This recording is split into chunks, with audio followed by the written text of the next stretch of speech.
I'm Russ Blank. I'm the Administrative Commander and Lieutenant of the Centennial Police Department. I am working with Detective Geese to launch our body camera, or our body-worn camera program as it's referred to. One of the things that I have done is develop the policy for that program. I'm Matt Geese with Centennial Police Department, and we are implementing Axon body cameras for all of our patrol officers and sergeants. The cameras are designated for the patrol officers and the patrol sergeants. So they will have access to a camera or an assigned camera when they are on duty. The body-worn camera program, or body-worn cameras themselves, really are the hallmark of professional policing today. They provide for transparency, accountability, privacy. They result in fewer complaints against officers, fewer force incidents. Regarding the issue of transparency, we work very hard to gain the public's trust and to keep that trust. We believe the body-worn cameras will enhance our ability to do that and result in the trust being increased or enhanced as well. So when somebody has an interaction with an officer, and keeping in mind the data privacy guidelines, they should be able to view the video and listen to the audio and know exactly what happened and what the quote-unquote formal record actually shows. We're very in tune to the privacy and dignity rights of our citizens and others that we come into contact with in general, and even more so now that we'll be recording. And what we want to be able to do is to look at the video that we're shooting and make determinations as to whether it's the kind of video that's going to be preserved, or whether it's going to be the kind of video that's preserved and possibly released upon a court order or other request. So let's take an example of a domestic assault. And one party calls the police and claims that the other party stomped on their foot and caused them injury. Sometimes we deal with people in various states of distress, and sometimes they're under the influence.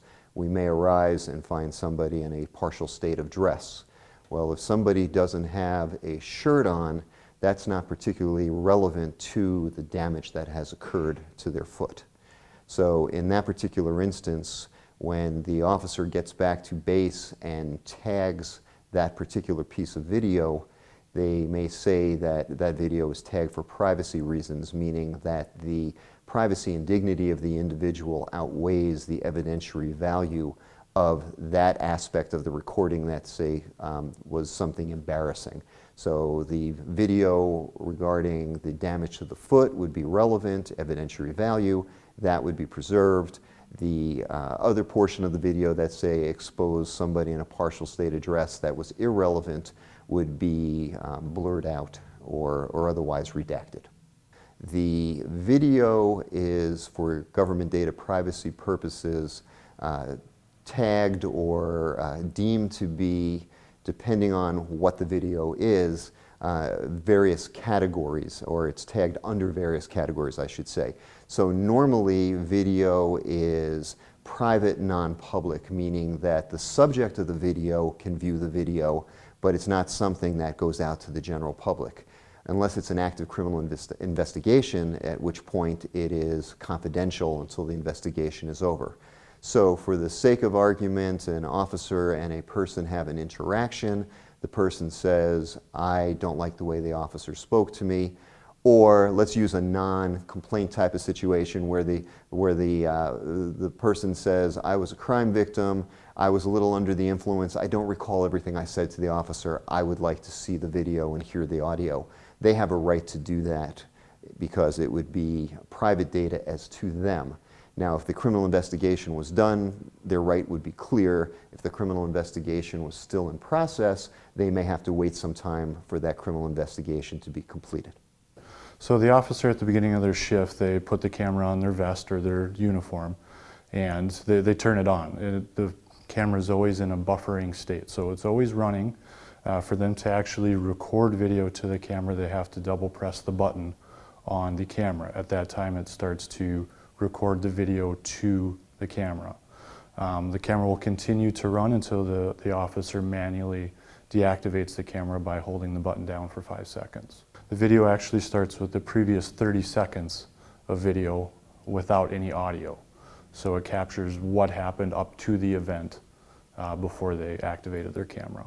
The camera is going to be mounted on, this is an outer vest carrier that an officer would wear outside their uniform shirt. This is going to be mounted right in the middle of the vest. An officer that doesn't have an outer vest as a uniform shirt is typically going to be mounted on either pocket. So generally the same area for obtaining the same video consistently among officers. So to activate the camera, the officer simply double presses the button right in the middle, and they hear an audio feedback, and they also feel a vibration in the camera to tell them that the camera is recording. The camera stays on for the duration of the call or the incident that they're handling, and then when the officer decides that it needs to be deactivated, they simply press the button down for 4 to 5 seconds, and they get the audio and haptic feedback to tell it that the camera is now back in buffering mode. There's some guidelines in our policy that outlines when an officer should and shouldn't activate their camera, but for a majority of the calls they're going to be activating their camera. An example of when they would be a domestic disturbance or a bar fight. That would be an example. An example of when they wouldn't is a motorist aid, a car broke down on the side of the road that needs help calling a tow truck. That instance they might not turn their camera on. This camera is top-notch. It's industry leading with its technology, its resolution. I think it's going to be a great addition to the police department. The camera is a high-definition retina camera with full 1080p capabilities. It has the low light capabilities as well, so it's going to work really well when it's dark out and very minimal light. It allows the officer to not have to worry about activating it while they're in their squad car if they're driving. And if they're using their taser, that allows them the taser will automatically activate the camera as well. That's called the Axon Signal unit. Okay. What that does is it gets mounted into the police cars, and when an officer turns on the emergency lights or releases the gun lock, it automatically sends a signal out to any body camera that's within 30 feet, and it will automatically activate that camera. Those kinds of situations are very high stress, which require split-second decision making, and it takes the thought away from the officer having to do that to focus on what they're doing. We have technology in the back which allows the officer to upload their video and charge their camera at the same time, and that evidence.com manages the video. So from there they can enter their categories and tag their videos and maintain it that way. Our department has always operated under the motto that if you hire the right people, give them the right training, the right supervision, the right policies, and the right equipment, the right thing will result.